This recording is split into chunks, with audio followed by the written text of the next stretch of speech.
ఓం నమ శివాయ పరబ్రహ్మ పరమాత్మ నమ జగత్తే ఫలయ బ్రహ్మ హరి హరాయ శ్రీ గుణాత్మ సర్వగౌతికాం దశ దశ దత్తాత్రేయం సంతని సిద్ధి కురు కురు కురు స్వ కురో కుర్రు కొండదేవత అమ్మ పలుకు జగతమ్మ పలుకు అమ్మవారు పలుకు సమ్మక్క తల్లి జారలమ్మ వనదేవత వనదుర్గ ఓం శక్తి వనదేవత.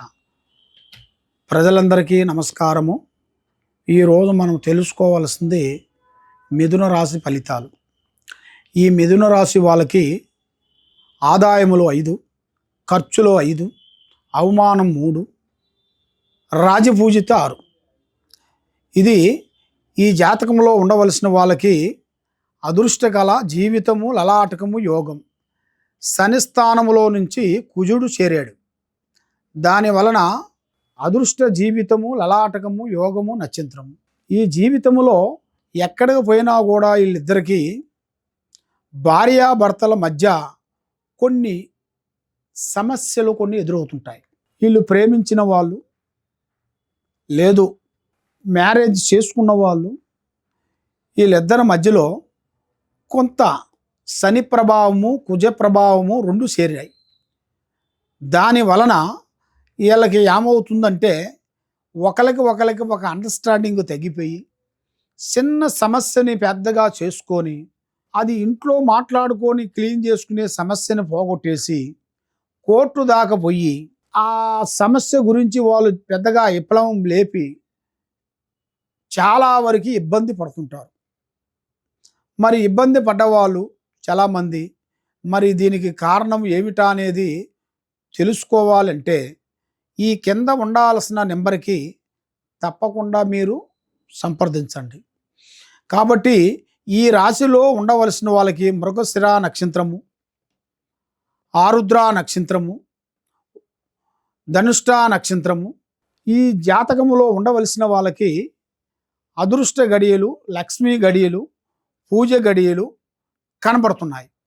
కాబట్టి ఆదాయములో ఎంత సంపాదించినా కూడా మీడియం లెవెల్లోనే వెళ్ళిపోతూ ఉంటుంది. వస్తుంటుంది పోతుంటుంది. ఎంత సంపాదించినా ఎంత సాధించినా కూడా భోజనం మందం వరకే పోతూ ఉంటుంది. మరి ఇలా జాతక ఫలితంలో చూసుకుంటే కొన్ని కార్యక్రమాలు కొన్ని పనులు పెద్ద చేయాల్సినవి అతి త్వరలోనే ఎదురయ్యే మార్గాలు కొన్ని కనబడుతున్నాయి. మరి ఇలా జాతక ప్రకారంగా చూసుకుంటే ఎక్కడికి పోయినా కూడా మరి కొన్ని పనులు కాక కొన్ని విదేశాల ప్రయాణాలు కానీ వ్యాపారంలో కానీ ఉద్యోగంలో కానీ వ్యవసాయంలో కానీ కొన్ని సమస్యలతో ఉంటారు. ఆ సమస్యలకి మెయిన్గా తెలుసుకోవాల్సింది ఏమిటంటే ముందు జాగ్రత్త. ఏ కార్యక్రమం చేయాలనుకున్నా ఏ పనికి వెళ్దాం అనుకున్నా కూడా మీ ప్లానింగ్ కానీ మీ ఐడియాలు కానీ మీ ఆలోచనలు కానీ పబ్లిసిటీ చేయొద్దు. పబ్లిసిటీ చేసిన దానివల్ల నమ్మి ఫ్రెండ్స్ కానీ మిత్రులు కానీ బంధువులు కానీ చెప్పిన దానివల్ల మీకు కొన్ని సమస్యలు అనేది ఎదురయ్యే మార్గాలు పెద్ద సమస్యలు మీకు ఎదురయ్యే మార్గాలు కొన్ని కనబడుతున్నాయి. ఆ సమస్యల్లో నుంచి మీరు బయటపడాలి అంటే మీరు చేయాల్సిన కొన్ని పూజలు కొన్ని విధానాలు కొన్ని ఉన్నాయి. దీనికి మెయిన్గా సుబ్రహ్మణ్య స్వామి, ఆ సుబ్రహ్మణ్య స్వామిని మీరు తప్పకుండా పూజించి ఆయన గుడికి వెళ్ళి ఆ గుళ్ళో మంచిగా కొన్ని ప్రదర్శనలు చేసి అక్కడ దానిమ్మ పండ్లు మీరు కొన్ని తీసుకొని వెళ్ళి ఆ దానిమ్మ పండ్లని అక్కడ ఆ గుళ్ళో మనకు అక్కడ ఉండవలసిన వాళ్ళకి మీరు ప్రసాదం మాదిరిగా పంచాలి. ప్రసాదం మాదిరిగా పంచిన తర్వాత మీకు మంచి శుభ ఫలితాలు చూపిస్తారు. ఆ భగవంతుడు దయా ఆశీర్వాదం ఉంటుంది. కాబట్టి సుబ్రహ్మణ్య స్వామిని మీరు పూజించి ఆ నాగదేవతలను మీరు ప్రార్థన చేస్తే తప్పకుండా మీలో ఉండాల్సిన నెగటివ్ మీలో ఉండాల్సిన కొంచెం ప్రాబ్లమ్స్ అన్నీ సాల్వ్ అయిపోతాయి. కాబట్టి చేసిన మాత్రంలోనే అయిపోతుందని కాదు, యత్నం ప్రయత్నం రా అన్నాడు. మానవ ప్రయత్నం మనం చేయాలి. మనం చేయకోకుండా 4 గోడల మధ్యలో కూర్చొని మనకు అది రావాలి ఇది రావాలి అంటే రాదు కదా. కాబట్టి మనం చేసే ప్రయత్నము, మనం పోయే పని, మనం చేసే కష్టము దాన్ని బలంగా ఆలోచన చేసి పోతేనే తప్పకుండా మంచి శుభ ఫలితాలు కనబడుతున్నాయి. మంచి మంచి పనులు అనేది అభివృద్ధిగా రావాల్సినవి కొన్ని కనబడుతున్నాయి.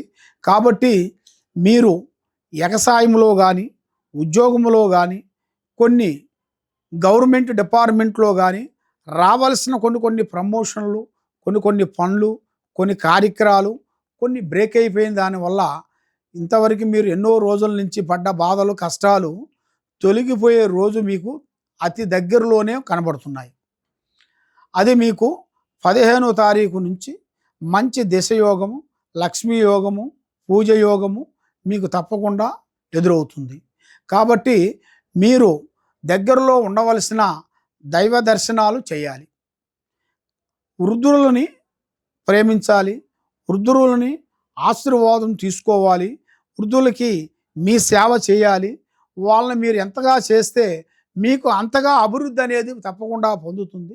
కాబట్టి మీరు ఎక్కడెక్కడో పోయి ఏదేదో పూజలు చేయించుకొని నిరాశ చెంది ఉన్నారు. కాబట్టి తప్పకుండా ఈ కింద ఉండాల్సిన నెంబర్కి మీరు తప్పకుండా సంప్రదిస్తే ఆ భగవంతుడు దయ వల్ల తప్పకుండా మీకు మంచి రోజులు, మంచి శుభ ఫలితాలు, మంచి మంచి కార్యక్రమాలు, మంచి అభివృద్ధి అయ్యే యోగం అనేది మీకు ప్రాప్తి అయ్యే యోగం మీకు కనబడుతుంది. కానీ మీరు ఏది అనుకుంటున్నారో, ఎక్కడ పోతున్నారో కానీ మీ ఫ్యామిలీ వరకే ఉండాలి, కానీ ఇంకో వాళ్ళకి తెలిసి పోతే చాలా ప్రమాదాలు కొన్ని ఎదురవుతున్నాయి. అలాంటి ప్రమాదాలు మీకు కొంచెం జాగ్రత్త చేసుకోవాలి. చేసే పనులు మీరు కొంచెం కేర్ఫుల్గా ఉండాలి. కాబట్టి మీ జాతకం విధానంలో అనేది కొన్ని మార్పులు, కొన్ని చేంజెస్లు అతి త్వరలో రాబోతున్నాయి. సర్వే జనా సుఖినో భవంతు. ఓం నమః శివాయ.